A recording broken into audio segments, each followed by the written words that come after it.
Hello friends, how are you all? I hope you all are fine and doing well. Today we will discuss modal verbs part 2. आज हम जानेंगे कि can and could हम कब use कर सकते हैं. So without any delay let's start students. सबसे पहले हम क्या करते हैं, मॉडल वर्ब्स के स्ट्रक्चर के बारे में जान लेते हैं कि हम कैसे मॉडल वर्ब सेंटेंस में यूज़ कर सकते हैं. अगर मैं एफर्मेटिव सेंटेंसेस की बात करूं तो सबसे पहले हमारा सब्जेक्ट आएगा, modal verb plus mean verb plus object आएगा. नेगेटिव में क्या आएगा, सब्जेक्ट आएगा, मॉडल वर्ब के साथ क्या आ जाएगा, नॉट आ जाएगा प्लस मीन वर्ब आएगा प्लस ऑब्जेक्ट आएगा. एंड इंटेरोगेटिव की अगर मैं बात करूं तो सब्जेक्ट के पहले मॉडल वर्ब आ जाएगा, मॉडल वर्ब आएगा प्लस फिर सब्जेक्ट आएगा plus main verb plus object आएगा. तो ये रहा हमारा मॉडल वर्ब्स को हम कैसे सेंटेंसेस में कन्वर्ट कर सकते हैं, कैसे यूज़ कर सकते हैं, उसका स्ट्रक्चर. अभी सबसे पहले हमारे पास है मॉडल वर्ब कैन. अभी कैन को हम वन बाय वन देखेंगे कि ये कहाँ कहाँ यूज़ हो सकता है, कब कब यूज़ हो सकता है. ओके, सबसे पहले अगर हमें किसी की एबिलिटी मतलब योग्यता को डिफ़ाइन करना हो तो हम कैन का यूज़ करते हैं. For example, they can dance well. तो ये क्या कर रहा है, उनकी एबिलिटी को डिस्क्राइब कर रहा है. नेक्स्ट है ही कैन डू एक्सरसाइज. उसमें क्या है, एबिलिटी है, उसमें योग्यता है, ताकत है कि वो क्या है, एक्सरसाइज कर सकता है. तो जो कैन है वो हमारा क्या डिफ़ाइन करता है, एबिलिटी को डिफ़ाइन करता है.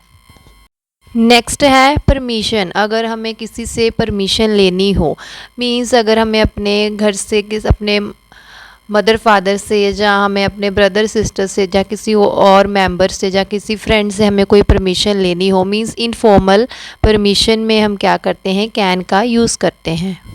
For example, can I play in the playground. क्या मैं प्लेग्राउंड में खेल सकता हूँ. तो ये क्या है, ये इनफॉर्मल परमिशन है. अभी एक सन अपने मदर से पूछ रहा है, can I visit to Delhi. ये क्या है, ये अपनी माँ से क्या कर रहा है, परमिशन ले रहा है कि क्या मैं दिल्ली में जा सकता हूँ. नेक्स्ट जो है वो कैन क्या करता है, प्रोबेबिलिटी मीन्स संभावना को भी बताता है, 90% प्रोबेबिलिटी को बताता है. जैसे कि स्मोकिंग कैन कॉज कैंसर, कि जो स्मोकिंग है उसके साथ क्या है, कैंसर हो सकता है. नेक्स्ट है इट कैन बी डेंजरस, कि ये क्या है, ये संभावना है, प्रोबेबिलिटी है कि ये क्या है, डेंजरस हो सकता है. तो बताइए अभी कैन क्या करता है, एक तो एबिलिटी डिस्क्राइब करता है, एक क्या जब हमने परमिशन लेनी हो तब हम कैन का यूज़ करते हैं, एक क्या है प्रोबेबिलिटी के टाइम पे हम यूज़ करते हैं. Now we will know about the use of could. अब हम क्या करेंगे कि कुड, जिसको हम पास्ट ऑफ कैन भी बोलते हैं, इसको हिंदी में हम कुड का क्या मतलब है, सकता था, सका.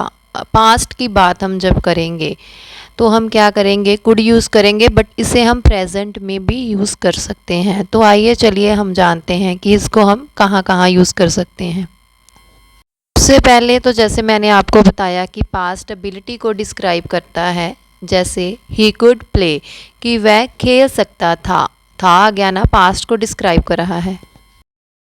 जब हमें किसी से परमिशन लेनी हो, ये जो परमिशन है जैसे हमने कैन में पढ़ा कि वो इनफॉर्मल परमिशन थी, ये जो है ये फॉर्मल परमिशन है. जैसे हमने अपने टीचर से कोई परमिशन लेनी हो, जहाँ किसी और बाहर किसी से परमिशन लेनी हो, किसी हम ऑर्गेनाइजेशन में गए हैं तो वहाँ पे कोई ऑफिसर है, उनसे कोई परमिशन लेनी हो तो हम क्या यूज़ करते हैं, कुड यूज़ करते हैं.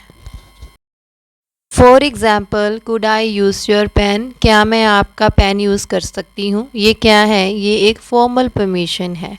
ओके स्टूडेंट्स, तो जो हमारा नेक्स्ट है, हम कब यूज़ कर सकते हैं कुड को. तो हमारा जो नेक्स्ट वर्ड है वो है प्रोबेबिलिटी. सेम एज कैन में भी प्रोबेबिलिटी थी, इसमें भी प्रोबेबिलिटी है. फॉर एग्ज़ाम्पल, एक्सट्रीम रेन को डिस्ट्रॉय द सिटी. उसने बोला है कि अगर ज़्यादा रेन हो गई तो वो क्या कर सकती है, डिस्ट्रॉय कर सकती है सिटी को. ठीक है, प्रोबेबिलिटी ये डिस्क्राइब कर रहा है। जो नेक्स्ट है वो है इन केस ऑफ रिक्वेस्ट, जब हमने किसी से रिक्वेस्ट करनी हो इन अ वेरी पोलाइट मैनर, तो ये क्या है, ये रिक्वेस्ट जो है वो जो वेरी पोलाइट, जिसे हम बहुत ही पोलाइट तरीके से हम रिक्वेस्ट करते हैं। जैसे मैंने बोला किसी से स्कूल में बोला, could you lend me this notebook, क्या तुम ये मुझे नोटबुक दे सकते हो, ठीक है। तो या क्या की मैंने रिक्वेस्ट की इन अ पोलाइट वे। तो दोस्तों ये रहा हमारा use of can and could, कि हम कैन एंड कुड को कब कब यूज़ कर सकते हैं। तो जो हमारी नेक्स्ट वीडियो होगी उसमें हम क्या करेंगे, विल एंड वुड का यूज़ सीखेंगे। तो स्टूडेंट्स, अगर आपको हमारी वीडियोस अच्छी लगती हैं तो प्लीज़ हमारी वीडियोस को लाइक कर दिया करें, कमेंट ज़रूर करें, शेयर करें अपने फ्रेंड्स के साथ एंड उनको सब्सक्राइब करने को बोलें। Thank you friends.